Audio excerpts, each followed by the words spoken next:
जीतेगा भाई जीतेगा, ईरान जीतेगा, जीतेगा भाई जीतेगा। ईरान जीतेगा। মাশাআল্লাহ, কে জিতবে? ইরান। আমরা জিতবো।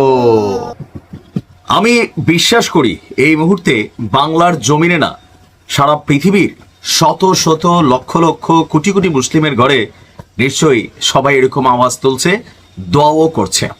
মাইনকার চিপায় ভাই ইসলি, মাইনকার চিপা বোঝেন তো? না যাইতে পারবেন আকাশে, না যাইতে পারবেন জমিনে, না যাইতে পারবেন পানিতে, মানে একটা হুলস্থুল কাণ্ড। রিয়েল খবর হচ্ছে ইরান ইসরায়েল যুদ্ধে এখন পর্যন্ত যতটুকু পজিটিভ সাইড টোটালটা কিন্তু ইরানের, কিন্তু মিডিয়ার মাধ্যমে খবরগুলো যেগুলো সামনে আসছে সেগুলো হয়তো আমরা ইসরায়েলের পক্ষে দেখছি, তাই না? তো যাই হোক, মূল খবরে আসছি। এই মুহূর্তে ইরান খুব বড় ধরনের একটা হামলার পরিকল্পনা নিচ্ছে। একই সাথে মার্কিন যুক্তরাষ্ট্র বনাম ইসরায়েলকে মোকাবেলার জন্য কমান্ডো অপারেশন চালানোর সিদ্ধান্ত নিয়েছে ইরান।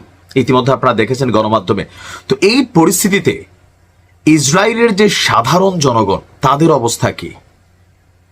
যথেষ্ট ভীত সন্ত্রস্ত। গত 5 দিন অধিকাংশ মানুষ ঘুমাচ্ছে বাংকারের নিচে, কিন্তু ইরানের হাত থেকে কোনোভাবেই রেহাই বা নিস্তার দিতে পারছে না তাদের সরকার।